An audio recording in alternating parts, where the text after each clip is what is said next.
Everybody has a different talent. And the reason we're all so messed up is because you're looking at everybody else's talent. I don't fear anything, but I worry about everything. And the day you stop worrying in good times, the paddle will get your behind.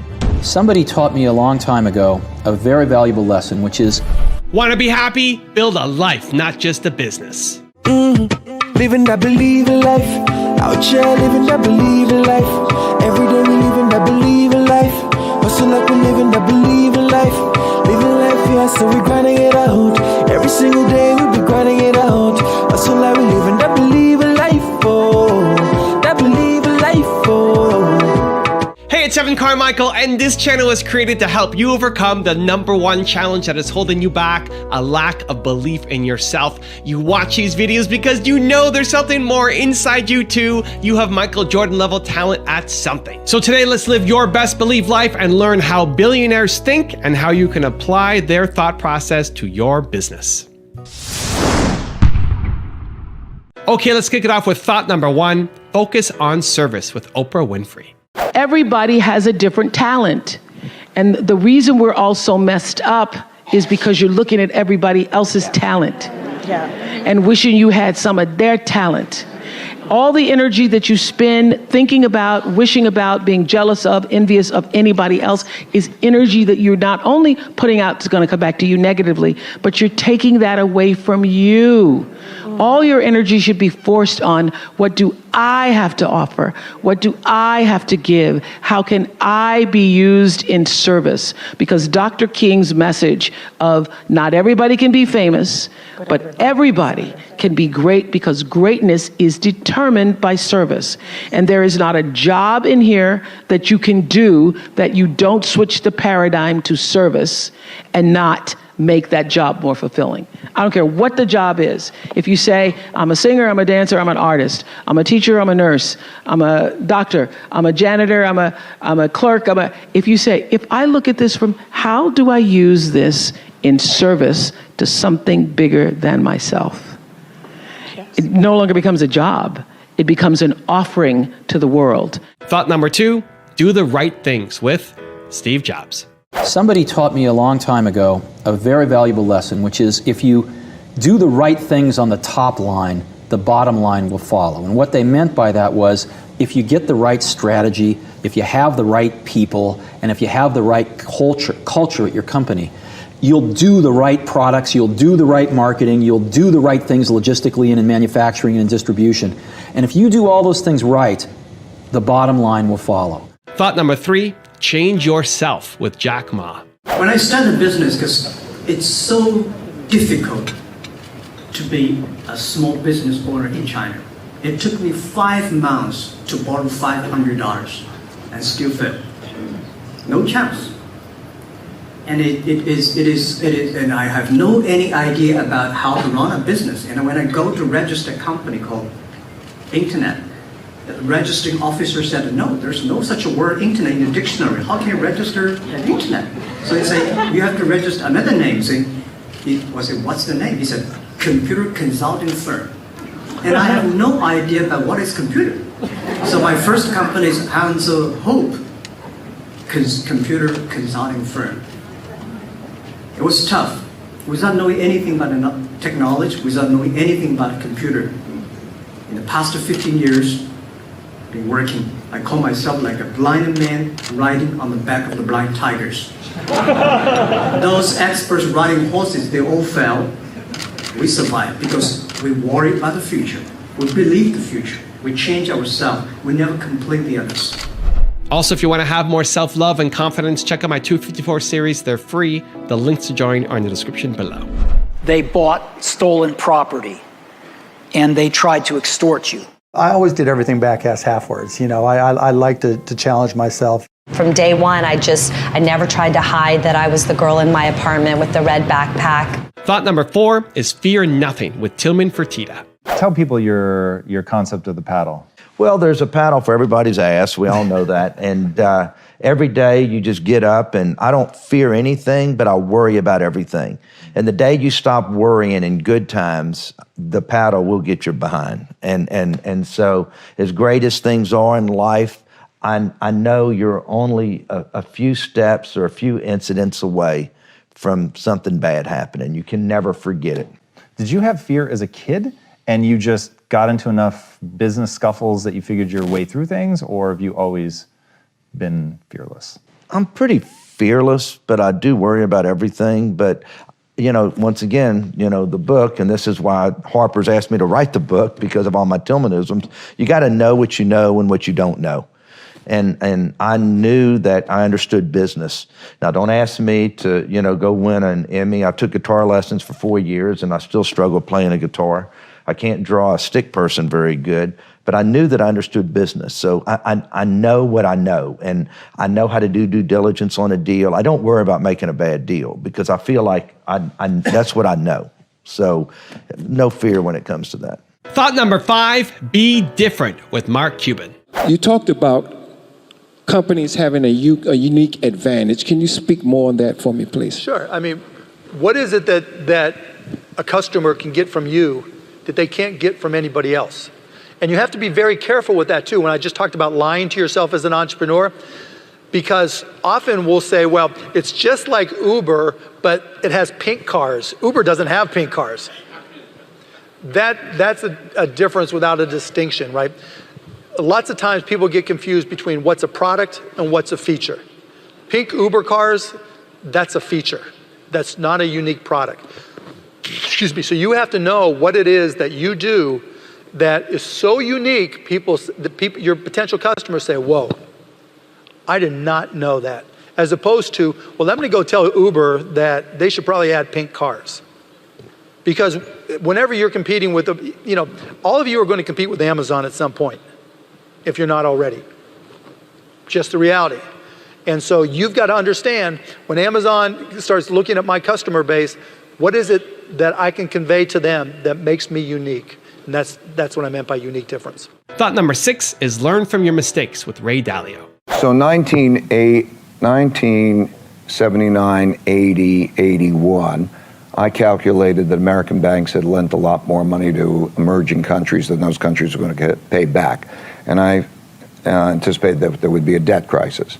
And with that, an economic crisis. So that was my thinking. In August 1982, Mexico defaulted on its debt. And a number of countries followed. And so because I said that, I got a lot of attention about that. And I thought that was going to be producing a bear market in stocks. And I could not have been more wrong. August 1982 was the exact bottom of the stock market. And I was wrong. And as a result of that, let's take my 8 employees, I had to let them go. I lost money for myself. I lost money and I had to borrow $4,000 from my dad. It was one of the most painful experiences, but it was one of the best experiences that ever happened to me in my life because it changed my perspective about decision making. It gave me the humility that I needed and fear of being wrong in my decisions while I was able to maintain my aggressiveness. So it changed my whole approach to decision making. And thought number 7, the last one before a very special bonus clip, is protect your ideas with Sarah Blakely. I didn't tell anybody my idea for 1 whole year. And it's very important to tell the people that can help move your idea forward. But I didn't share it for validation purposes. And no one had shared that with me. It was sort of a gut feeling. But ideas are the most vulnerable in their infancy, the moment you have them. And this is the moment that we always want to turn to a friend, a coworker, a husband, and tell somebody the idea. Well, the minute you tell somebody the idea, ego has to get involved. And then you end up spending all of your time defending it and explaining it rather than pursuing it. So I feel like more than anything, the reason why I'm not still selling fax machines is because I kept it a secret for 1 whole year. And all my friends and family can tell you, they would say is, Sarah's working on some crazy invention. We don't know what it is. And after 1 year, I sat them all down. I said, okay, guys, it's footless pantyhose. I mean, you should have seen their faces, like, what? And out of love and concern, I heard, if it's such a good idea, why hasn't somebody else done it? And sweetie, if it is such a good idea, you'd use your life savings, then the big guys might knock you out of the water in 6 months. And until I'd invested this much of myself in this, I think if I had heard that a year ago when I cut the feet out of my pantyhose that day, I'd still be selling fax machines. Now I've got a special bonus clip from Warren Buffett on how to turn your failure into a plus that I think you're going to enjoy. But before that, it's time for the 3-point landing questions. Let's go from just watching a video to taking action. Here we go. Question number 1. How can you focus on service this week? Number 2, where do you need to change yourself? And number 3, how are you going to be different? And if you made it this far in the video, you're still watching and you commit to taking action after watching this video, I want to celebrate you. Give me a hashtag believe down the video as well. How do you turn failure into a plus? And it's true. When I was at the University of Nebraska, one day I was reading the Daily Nebraskan, and it said in room 300 or something, at 3 o'clock there will be this panel of 3 professors here at the university, and they're going to award the Nathan Gold Scholarship. I don't know whether you still have that around? And at the time, it said it would give you $500 to go to the graduate school of your choice. I don't know whether it's changed in amount, but that was it. So I read this, and I went there to this room at 3 o'clock that day, or whatever it was, and I walked in the room, and there were the professors, and I was the only student that showed up. I mean, it really got to them. I mean, they were stuck. They kept waiting and looking at their watch and hoping there'd be more candidates, but no one came in. So I won $500 by default. And those are usually my biggest triumphs when nobody else shows up. And so here I was. I had $500 to go toward it wasn't limited as any graduate school for a master's degree. So I applied to Harvard. My dad wanted me to, and I shortly heard from Harvard, and they said go to Chicago and meet this fellow who interviews applicants from the Midwest. So I got on the train, and that's what you did in those days, and I spent 10 hours on the Burlington going to Chicago. Then I transferred to another little interurban train to go up to this country day school where this fellow was the headmaster, and he was the big interviewer for Harvard. And I got there, and after about 10 minutes, he said, better think about something else. He come back later on. I was 19 at the time, and I looked about 12, and I acted about 8. So it was not a great combination, So he said, forget it. So I took the little interurban train back to Chicago, and I took the 10-hour train back to Omaha, and all the time I'm thinking, what do I tell my parents? It's kind of embarrassing. But it was the luckiest thing that ever happened to me. Because if I'd gone to Harvard, I would have gone to a 2-year business school. I instead applied to Columbia, where I could graduate in 1 year and get a master's degree. Luckily, that by the accident of it and being in the Nebraska National Guard, which did not get called up for the Korean War, I missed going in the Korean War. I got to meet Ben Graham, which had an enormous effect on me subsequently. And I probably got my wife that way because she was going to Northwestern, and I was able to put on sort of a full court press because I got out in 1 year, and otherwise she'd have met some other guy. I mean, I got her before the competition showed up, and so it worked out wonderfully. It couldn't have worked out better, and that's been my life basically. I mean, things, you will get some disappointments, but the future is what counts. It'd be fun if I knew every decision I was going to make was going to be perfect. It would not be as much fun. It'd be like playing golf and knowing you're going to hit a hole-in-one on every hole. You wouldn't play golf if every time you got on a tee, you just took a swing and the ball ended up in the hole. It'd be fun for a few days. You get on TV, but the game would not be any fun. So it's failure, and I wouldn't even consider them failures, but they're mistakes or whatever you want to call it. They're part of the game, and in the end, you go on, and we've made plenty of mistakes in business. We'll make plenty more. And the Babe Ruth, and for a long time, it subsequently got eclipsed by a few fellows, but he held the record for strikeouts.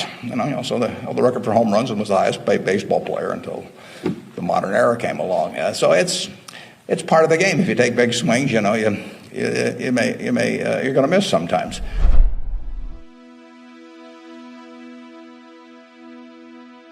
If you want to see another amazing video on how billionaires think, check out the video right there next to me. I think you'll enjoy it. Continue to believe, and I'll see you there. So after 4 or 5 years of begging people to build tunnels, and still no tunnels, I was like, okay, I want to build a tunnel.